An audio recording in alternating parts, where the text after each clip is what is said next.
Visada jauti, kad kažkas negerai, bet ne su pasauliu, su tavimi. Nuo mažens atrodė, kad tavo akis mato per daug, kad tavo širdis jaučia per stipriai. Kol kiti paviršutiniškai šypsojosi, tu nugrimzdai į tylą. Kol tavo šeima laikėsi nematomo normalumo scenarijaus, tu buvai tas, kuris užkliundavai už ženklų tarp eilučių. Tas, kuris nepritapo, kurį trikdė vien savo intensyviu egzistavimu. O kas, jeigu visa tai nėra klaida? O kas, jeigu jūsų skausmas buvo ta pati dirva, kurioje pabudo jūsų siela? Nėra lengva užaugti jaučiantis svetimus savo namuose. Tai beveik tas pats, kas gyventi tremtyje, teritorijoje, kuri turėtų būti šventa, namuose. Emocinė įsčio, kurioje turėjome būti maitinami. Tačiau kai kuriems iš mūsų namai buvo pirmoji dvasinio išlikimo arena. Ir kad ir kokia skausminga būtų ši realybė, ji turi paslėptą kodą, kurį mažai kas išdrįsta iššifruoti. Jautriausi, labiausiai pažadinti, dvasiškai labiausiai pasiruošę žmonės retai gimsta lengvose vietose. Kodėl? Kodėl empatiškiausios sielos apgyvendinamos šalčiausiose šeimose? Kodėl tie, kurie atneša šviesą, glūdi šešėliuose? Kodėl intuityviausi vadinami dramatiškais, labiausiai užjaučiantis silpnaisiais, o sąžiningiausi maištininkais? Nes ramybė neatsibunda iš komforto, ji atsibunda iš trinties. Karlas Jungas, vienas didžiausių žmogaus sielos tyrinėtojų, sakė, kad individualizacijos procesas, kelionė į tai, kuo mes iš tikrųjų esame, neprasideda ramybėje. Tai prasideda nuo konflikto, nuo lūžio, nuo diskomforto, kai pažvelgi į savo tėvus ir supranti, kad jie manęs nemato, negirdi, nesupranta. Ir tai, kas gali atrodyti kaip prakeiksmas, iš tikrųjų yra tyli misijos pradžia. Taip, nes tu nesi palūžęs, tu mokaisi. Tiesa ta, kad tie, kurie atėjo kelti žmonijos sąmonės, neateina su instrukcija, aplodismentais ar raudonu kilimu.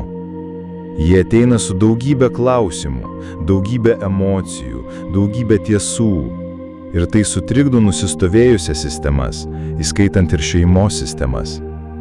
Štai kodėl tiek daug išrinktųjų užauga tapdami taikiniu, atpirkimo ožiu, vaikų, kuris kelia problemas, paauglių, kuris atsitraukia, suaugusiųjų, kuris nutraukia ryšius, nes jūsų energetinis laukas kelia grėsmę struktūrai, kuri minta neigimu, struktūrai, kuri mieliau apsimetinėja nei jaučia, kuri labiau linkusi kontroliuoti nei mylėti, labiau atkartoti nei transformuoti. Ir vis dėlto jūs jautėte, uždavėte klausimus, žiūrėjote į akis tiems, kurie turėjo jūs apsaugoti ir neradote jokios paguodos, tik tylą, kritiką, nuvertinimą. Ir nepaisant to, kažkas tavyje liko nepaliesta, ta dalis, kurios net negalėjai paaiškinti, ta dalis, kuri nepasidavė, netylėjo, neprisitaikė, ta dalis yra tavo pašaukimas. Ir ne, į tai nėra lengva atsakyti, nes kai gimei šeimoje, kuri nesupranta tavo sielos, pirmas dalykas, kurio išmoksti, yra abejonė. Abejonė savo verte, savo suvokimu, savo teisę egzistuoti. Bet štai kur esmė. Abejonė savimi yra pirmasis sąmonės pabudimo etapas. Nes abejonė yra ta vieta, kur gimsta paieška. O iš paieškos gimsta ryšys su kažkuo didesniu. Ar pastebėjote? Žmonės iš nuodingų šeimų dažnai pasižymi įspūdingų dvasinių gylių, aiškumu, kuris kyla ne iš knygų, o iš randų. Empatija, kuri nėra teorija, yra išlikimas, nes jie buvo priversti ieškoti Dievo ten, kur jo regis nebuvo. Rasti meilę, jos negaunant. Prasmės paieška chaose. Tai ne skausmo romantizavimas, tai jo švento vaidmens pripažinimas. Skausmas buvo dirva, kuri vertė tave pakelti akis aukštyn. Nebuvimas išmokė būti buvimu. Žlugimas pažadino tikrąjį aš. Ir štai ko galbūt niekas tau niekada nesakė. Tu nebuvai savo šeimos problema. Tu buvai atsakymas. Tačiau atsakymai trikdo, kai vis dar nori išlaikyti iliuziją. Tu buvai trikdantis, nes buvai tikras. Ir net jei visą gyvenimą buvai kaltinamas per dideliu jautrumu, intensyvumu, dvasingumu, galbūt dabar pradedi suprasti, tu nebuvai pernelyg, tu buvai reikalingas. Skausmas, kai tavęs nepastebi. Tuštuma, kai tavęs nemyli taip, kai tau taip reikia būti mylimam. Nusivylimas, kai bandai būti suprastas žmogaus, kuris atsisako jausti. Visa tai buvo didesnio užgimimo dalis. Sielos, atėjusios sugriauti nusistovėjusius modelius, nutraukti ciklus, išgydyti senas žaizdas ir atverti sąmonės vartus, kur buvo tik pasikartojimai. Gimei emocinėme kare, bet ne tam, kad kovotum amžinai. Gimei prisiminti, transformuotis, perrašyti. Ir net jei pasaulis tvirtina kitaip, tyli tiesa ir toliau vibruoja tavo būtyje. Tu nesi klaida, tu esi pašaukimas. O dabar pasakykite, kas būtų, jei viskas, ką patyrėte, nuo pirmojo atstumiančio žvilgsnio iki paskutinės pabėjingumo tylos, būtų būtent tai, ko jūsų sielai reikėjo, kad pabusti? Ar kada nors susimastėte, kodėl tam tikri modeliai jūsų gyvenime kartojasi, tarsi jie būtų užprogramuoti, tarsi kad ir kaip stengtumėtės tobulėti, kažkas nematomo jūs vėl traukia į tuos pačius emocinius ciklus. Kartais tai nesėkmė, tai nesilpnumas, tai paslėptasis jūsų psichikos scenarijus. Nesąmoningas scenarijus, kuris pradėjo rašytis dar gerokai prieš jums suprantant, kas yra meilė, o kas atstumimas. Karlas Jungas jį vadino kompleksu, autonomiška emocinė struktūra, kuri susidaro remiantis intensyvia patirtimi, kurios daugelis kyla vaikystėje. Kompleksai yra ne tik prisiminimai. Tai gyvos sistemos mumise, turinčias savo balsą, valią ir kryptį. Kai per stipriai reaguojate į kritiką, kai jaučiatės paralyžiuoti pažįstamoje situacijoje, kai palūžtate dėl kažko atrodytų nereikšmingo, taip kalba kompleksai. Tai praeities apsireiškimas dabartyje. Ir iš kur kyla šie kompleksai? Šeimoje.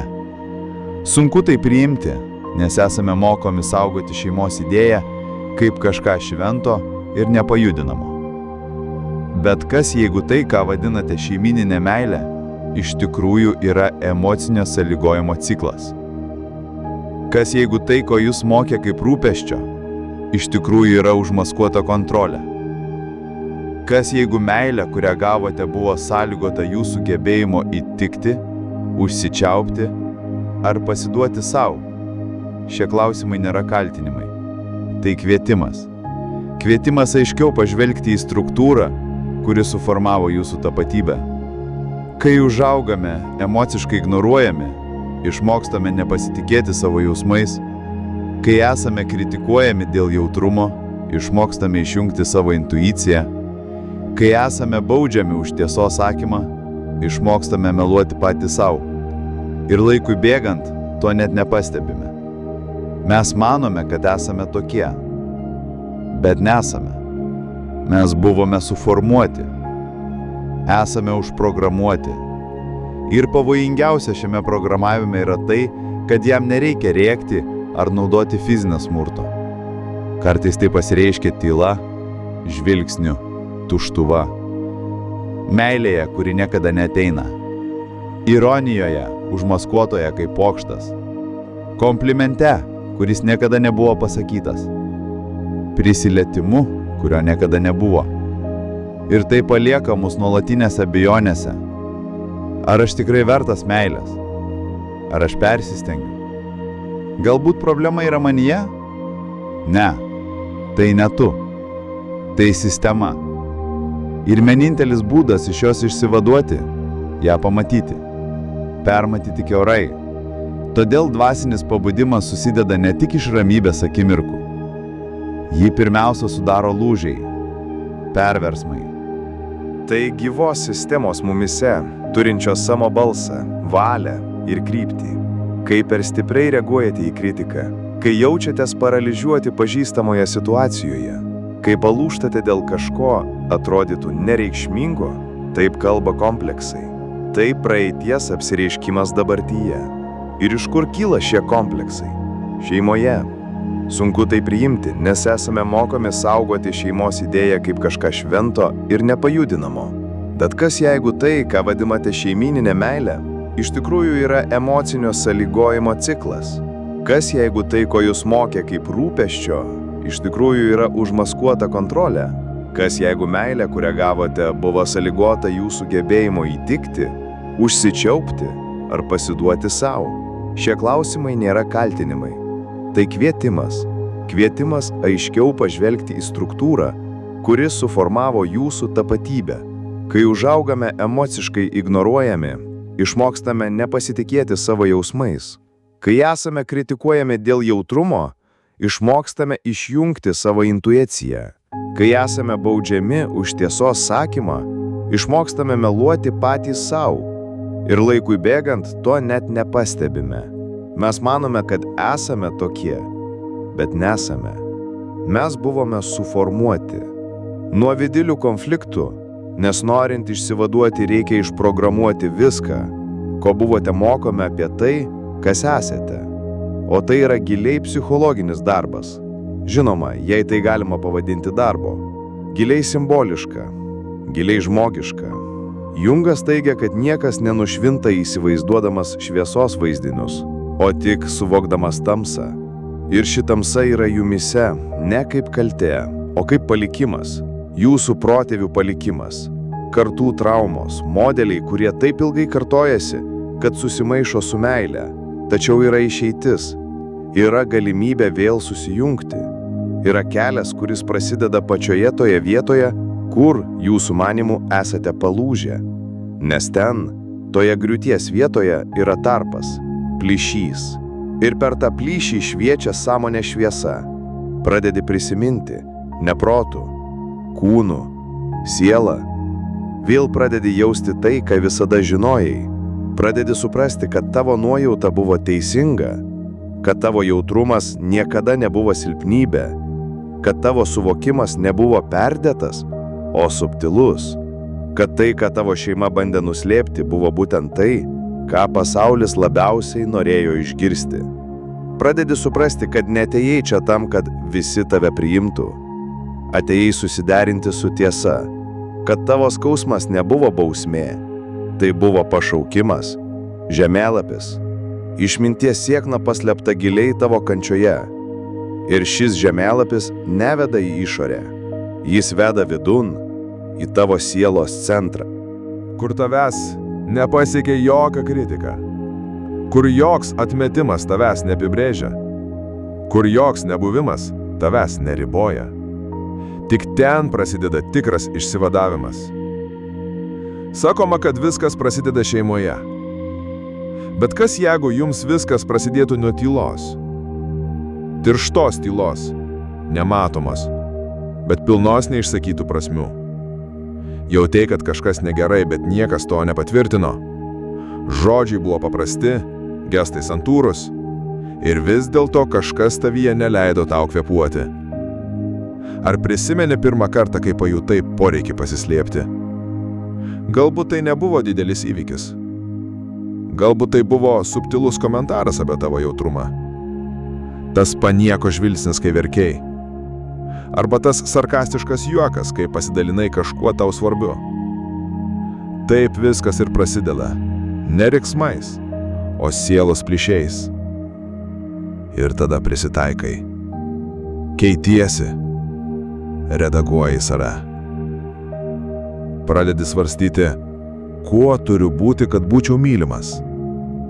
Ir pamažu savo tikrojo aš daleles išmainai į pripažinimo trupinius.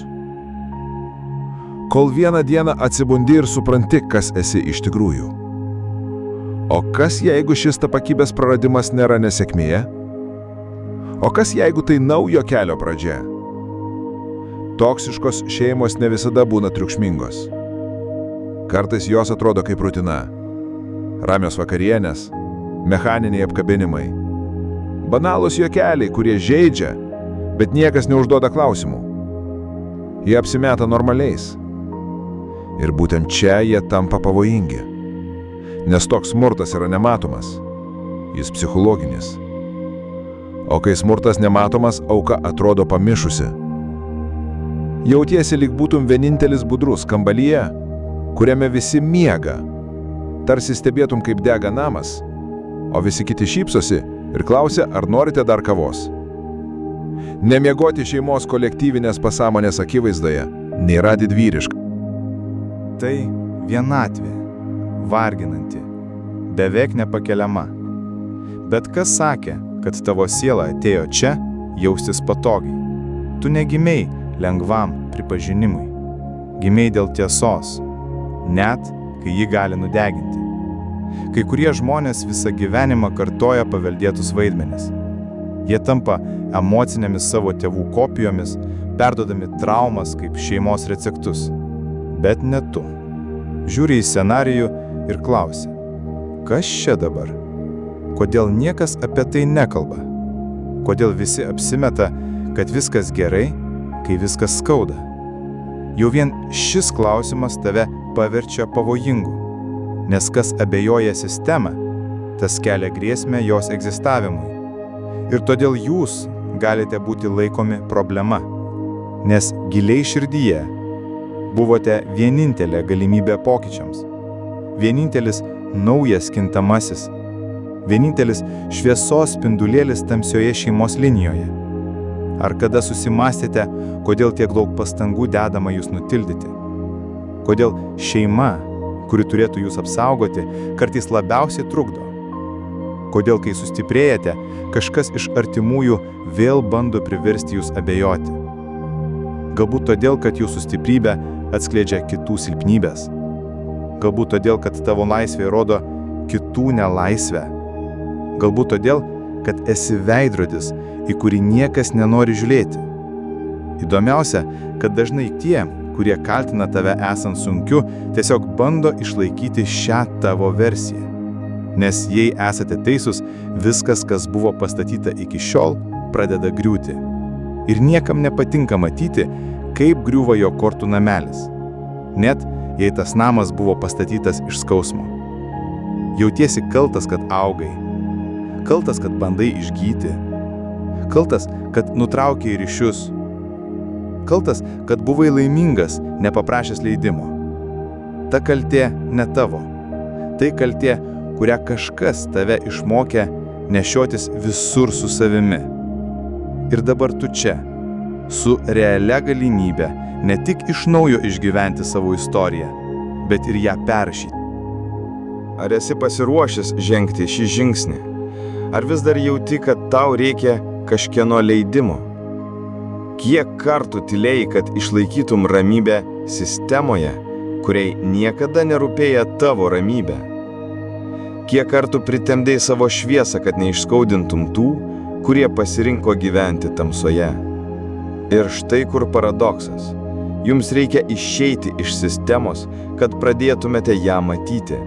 Tam reikia drąsos, sielvarto, pertraukos, senų ryšių nutraukimo, bet tai taip pat ir išlaisvina. Visuomenė romantizuoja namus ir tu užaugiai galvodamas, kad galbūt dramatizuoji. Kas gali būti blogiau?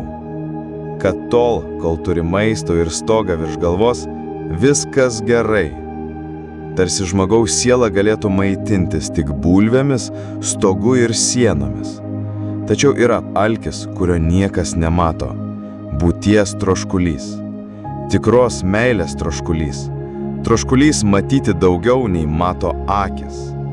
Ir būtent šiame nebuvime gimsta dvasinis karys. Tačiau ne kiekvienas karys gimsta žinodamas apie savo kovą. Prireikia ne vieno dešimtmečio, kad suprastum, kodėl jie sabotuoja savo santykius, kodėl praranda save darbe, kodėl jaučiasi kalti, kai sako ne. Nes priešas neateina iš išorės. Jis atėjo su pavarde, su gimtuoju kvapu, su neištesėtu pažadu, kad čia esi saugus. O kai pavojus nešioja tėvo ar motinos vardą, sielai nutinka trumpi sujungimai. Negali nekęsti to, kuris turėtų tave mylėti, bet tu taip pat negali mylėti to, kuris išmokė tave išnykti. kas lieka? Tuštuma. Ir būtent į šią tuštumą daugelis įkrenta. Nubudimo istorijos dažnos tarp tų, kurie išdrįsta nutraukti šį ciklą.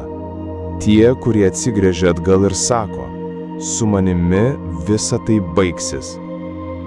Tačiau lūžis nėra akivaizdus. Tai nevyksta garsiai šaukiant ar atvirai maištaujant. Tai beveik visada prasideda tyloje. Pirmą kartą nusprendus nereaguoti į provokaciją. Pirmas kartas, kai pasirinki ramiai miegoti, užuot ieškojęs pritarimo. Pirmas kartas, kai sakai, nebenoriu aiškinti, kas esu tiems, kurie nebenori manęs matyti. Tai yra dvasinė revoliucija. Ji nėra triukšminga, bet negrįžtama. O tiems, kurie vis dar mano, kad šeima yra viskas, štai nepatogus klausimas. Šeima yra viskas, net kai ji tave griauna iš vidaus? Šeimos medis gali paaiškinti tavo genetinės šaknis, bet jis nenulėmė tavo augimo. Tu negimėjai tam, kad kartotum tų, kurie sakosi tave sukūrę siužeto. Tu gimėjai tam, kad parašytum naują kalbą. Galingiausias laisvos sielos simbolis yra sudaužytas veidrodis, nes kai jis sudūžta, jis nebeatspindi to, ką projektuoja kiti. Jis pradeda grąžinti suskaidytus vaizdus, kuriuos turi pats atstatyti. Ir to atsigavimo metu atrandi tai, ko niekas negali iš tavęs atimti – savo gyvenimo autorystę. Tu čia nesi tam, kad vaidintum vaidmeniu, kuris buvo parašytas tau. Tu esi čia tam, kad režisuotum savo scenarijų. Ir jei tai skamba vienišai, tai todėl, kad taip ir yra. Bet tai taip pat šventa. Nes iš pradžių tai, kas šventa, retai būna kolektyviniu. Tai prasideda kūne, kuris išmoko išgyventi. Bet dabar nori daugiau. Jis nori gyventi. Jis nori kurti. Ir tai savaime yra pasipriešinimo aktas.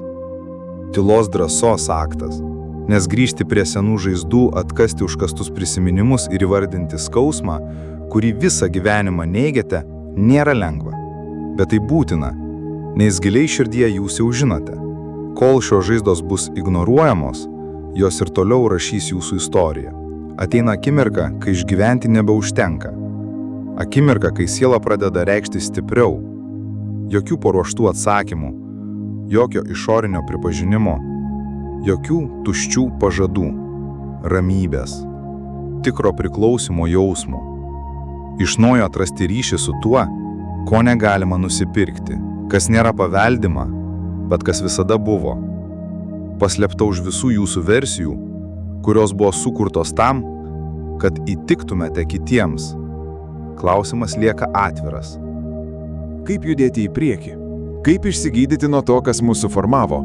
Kaip atkurti savo vidinį pasaulį, kai emocinis vaikystės pamatas buvo pastatytas ant smėlio? Atsakymas slypi ne praeityje, o dabartyje. Jums nebereikia laukti, kol pasikeis jūsų šeima, kol ateis atsiprašymas, kol ateis pripažinimas.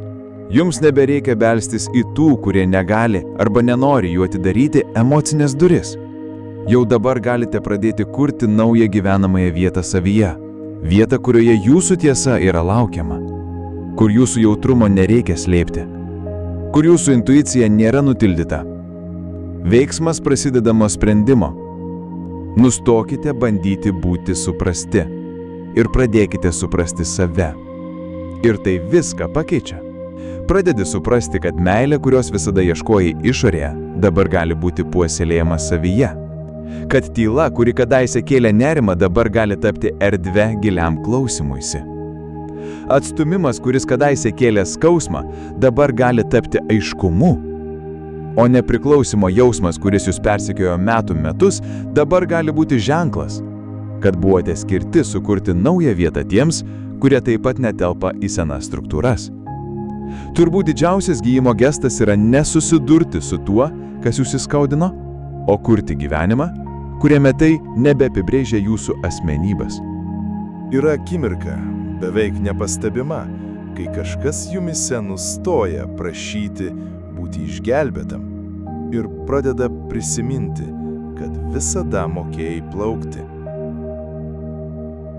Ta akimirka nėra jokių fejerverkų, niekas neploja. Dažnai tai nutinka tyloje tarp gilaus įkvėpimo ir suvokimo, kad nebereikia nieko įtikinėti savo verte. Nebereikia savo kartoti to, ką turėjo pasakyti žmogus, kuris niekada nemokėjo išreikšti meilės. Tiesiog sugrįžti pas save. Iš pradžių tai keista, nes metų metus tikėjai, kad išgijimas ateis iš išorės. Trauma vis dar yra. Istorija ta pati. Bet kažkas tavyje nebereaguoja taip pat.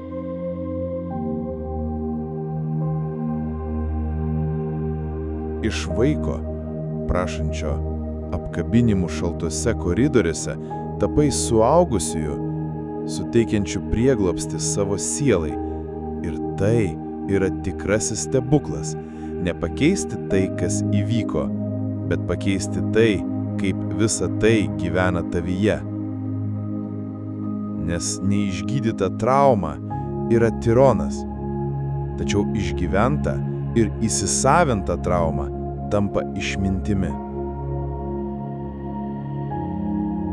Tiesa ta, kad išrinktieji nėra tie, kurie gyvena tobulą gyvenimą.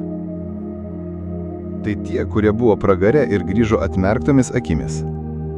Ir vis dėlto jie pasirinko meilę. Bet meilę iš kitur. Iš vietos be prekybos ir komercijos. Be paklusnumo. Be savęs atsižadėjimo. Galbūt dabar pradedate suprasti, kad viskas, kas jūs įskaudina, jūs ir formavo. Ne kaip bausmė, o kaip aštrinimas. Tapote jautrus, nes jūs reikėjo pagauti tai, kas nebuvo pasakyta. Išsiugdėte empatiją, nes jūs įskaudino tie, kurie juos neturėjo. Išmokote klausytis, nes niekas jūsų neklausė. Ir šio proceso metu išsiugdėte dovanas, kurių pasaulis dar nežino, kaip vertinti, bet kurių jam taip beviltiškai reikia. Tavo kelias nebuvo eilinis, ir todėl jis turi galę kurti takus ten, kur anksčiau buvo tik tankmės ir tyla. Tu esi lūžio taškas tarp protėvių kartų. Gyvas prisiminimas apie viską, ką reikia išgydyti. Ir viską, kas gali atgimti. Bet dabar nereikia kam nors ką nors įrodinėti. Ir tau nereikia nešti naštos gelbėti savo šeimos, tėvų, praeities. Dabar vienintelė tavo pareiga esi tu pats. Tavo tiesa, tavo tyrumas, tavo šviesa. Nes kai ti išsaugosi savo šviesą, net audros įkarštyje, kiti žmonės taip pat pamatys kelią. Net jei jie to niekada nepasakys, net jei jie to niekada nepripažins, tavo buvimas pakeičia situaciją, keičia viską.